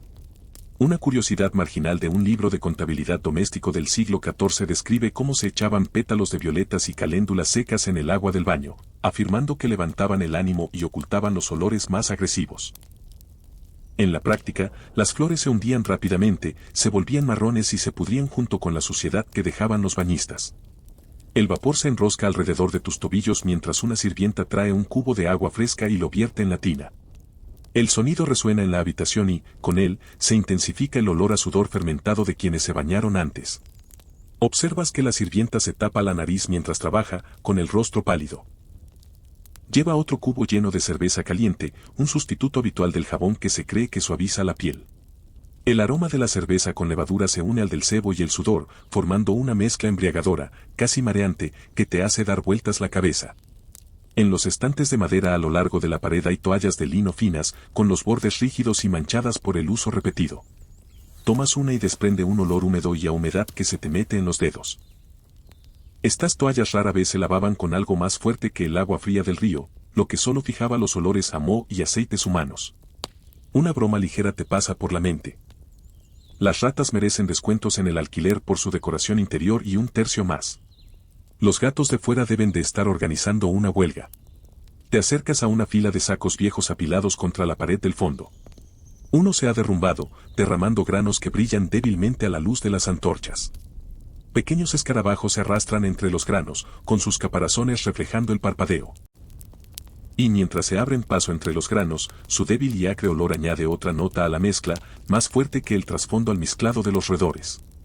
Los insectos, al igual que las ratas, se dan un festín aquí, prosperando donde los humanos rara vez se detienen. En la esquina, un cofre de madera está parcialmente abierto, revelando trozos de carne seca almacenados para su uso posterior. Los bordes de la carne están deshilachados, como si hubieran sido mordidos por pequeños incisivos. Una nota de un sirviente de un libro de contabilidad del siglo XV menciona que se rociaba la carne con vinagre para ahuyentar a las plagas, pero el ácido solo secaba la carne y la dejaba quebradiza, mientras que los roedores se adaptaban y la mordían de todos modos. Tocas el borde seco y sientes cómo se desmorona bajo tus dedos, con el olor a grasa rancia persistiendo mientras te limpias la mano en la capa. Vuelves a mirar hacia arriba y notas un leve crujido cuando algo más pesado se mueve por las vigas. Otra rata, quizás más grande, prueba la viga antes de deslizarse por un agujero en la pared. Te preguntas brevemente si toda una colonia anida detrás del yeso, reproduciéndose en el calor cerca de la chimenea de abajo. Los arqueólogos que excavan los restos de castillos a menudo encuentran grupos enteros de esqueletos de roedores en las cavidades de las paredes, a veces con huesos humanos roídos entre sus cuernos. Hordas. Ese macabro detalle insinúa la desesperación de los animales atrapados durante los asedios, cuando incluso los carroñeros morían de hambre. Una corriente de aire recorre la galería desde la ventana rendija, trayendo una mezcla de aire más fresco y el ligero olor a humo de leña del patio exterior. Te despeja los pulmones por un momento, aunque el olor a roedor aún perdura en tu paladar. Te acercas a la rendija y miras hacia el patio, donde un gato callejero se desliza junto al agua, moviendo la cola mientras caza. No puedes evitar pensar que el gato tiene el trabajo más fácil. Respira aire libre, caza alguna rata de vez en cuando y evita el hedor rancio de estos pasillos interiores. La antorcha de la entrada parpadea, proyectando sombras sobre los sacos y las vigas. Cada sombra parece moverse como si estuviera viva, imitando los movimientos de las criaturas invisibles que anidan aquí. Presionas la palma de la mano contra la fría piedra, para mantener el equilibrio, y sientes una leve vibración mientras más ecos se esconden dentro de la pared. Los roedores pueden permanecer ocultos la mayor parte del tiempo, pero su presencia está escrita en cada olor, cada leve arañazo y cada frágil bolita bajo tus pies. Te acercas a la puerta, sacudiendo el polvo y los fragmentos de tu capa, y respiras hondo deliberadamente mientras la corriente de aire del pasillo te envuelve. El olor de la galería aún persiste, un recuerdo almizclado que te acompañará durante las próximas cámaras. Cierras la puerta detrás de ti, el leve chirrido de las bisagras resuena como el chasquido de pequeños dientes, y sigues caminando, agradecido por cualquier soplo de aire más fresco que te pueda ofrecer el siguiente espacio. Atraviesas un arco de madera y entras en una cámara lateral en penumbra, donde el aire zumba levemente con el batir de alas. Al principio, el sonido es sutil, como un susurro lejano, pero se hace más fuerte a medida que te adentras en el espacio. La habitación parece más cálida que el pasillo. El aire estancado tiene un ligero aroma dulce que se vuelve agrio al posarse en tu garganta. Te detienes a escuchar y el zumbido grave de los insectos se convierte en un coro, un recordatorio de que no todos los residentes del castillo caminaban sobre dos pies. Las moscas y los gusanos prosperaban donde quiera que hubiera humedad y materia orgánica. Un hecho histórico generalmente aceptado es que los desechos de las cocinas, los establos e incluso los desechos humanos a veces se acumulaban en los rincones de los castillos donde la limpieza era esporádica, especialmente durante los asedios o los meses de invierno, cuando escaseaba la mano de obra. Estos focos de descomposición engendraban nubes de moscas que flotaban por los pasillos y las cámaras, atraídas por la comida, las antorchas, el hollín y los cuerpos cálidos. Los historiadores aún discuten si los mayordomos de los castillos implementaron alguna vez una fumigación sistemática utilizando hierbas o humo, tal y como se ha escrito. Las instrucciones para el control de plagas son escasas y a menudo crípticas. Te agachas cerca de un rincón oscuro donde se ha acumulado un montón de paja y restos. La paja tiembla ligeramente y, al mirar más de cerca, se ven grupos de gusanos retorciéndose en el material húmedo. El olor que desprende es una nota espesa y rancia de grano y carne podridos, tan fuerte que te hace tragar saliva. Una nota al margen de un manual doméstico sugiere arrojar puñados de ceniza en polvo en esos nidos para secarlos. Pero la ceniza solo atenuaba el olor temporalmente, dejando un residuo calcáreo que cubría cada respiración con arena. El parpadeo de la luz de la antorcha revela que el techo está lleno de movimiento. Docenas de moscas se arrastran por las vigas de madera, sus cuerpos brillan mientras se mueven y se agrupan cerca de las gotas de condensación. El zumbido aumenta cada vez que el aire se mueve, como una marea lenta y ondulante. Te golpeas la cara cuando una se posa en tu mejilla, dejando una leve sensación de pies aceitosos antes de salir disparada. El contacto perdura, un cosquilleo fantasmal que te hace estremecer incluso después de que el insecto desaparezca en la penumbra. A tus pies, hay un abrevadero de madera poco profundo, medio lleno de agua de lluvia que se ha filtrado a través del techo. Una película resbaladiza recubre su superficie, salpicada de pequeñas larvas que se mueven rápidamente justo debajo de la línea de flotación. Te inclinas más cerca y percibes el ligero olor metálico del agua estancada mezclado con materia vegetal en descomposición.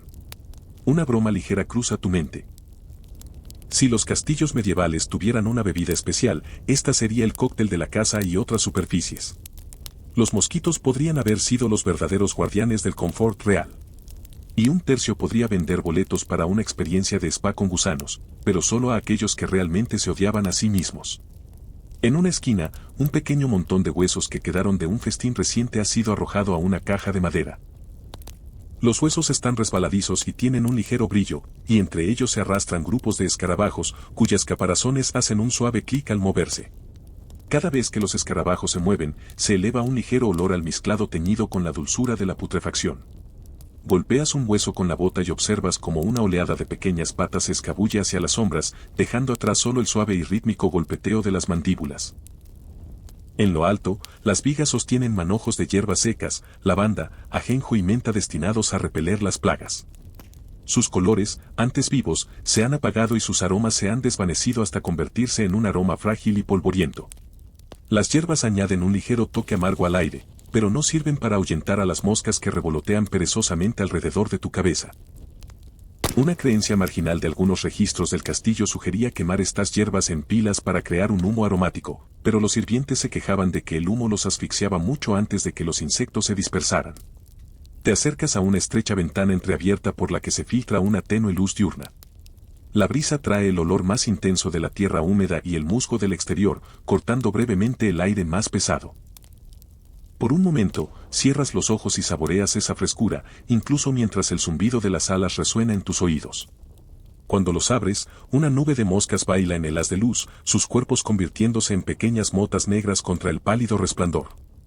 En una repisa de madera cerca de la salida, un cuenco de barro lleno de agua estancada sirve como un burdo intento de alejar a los insectos del resto de la cámara.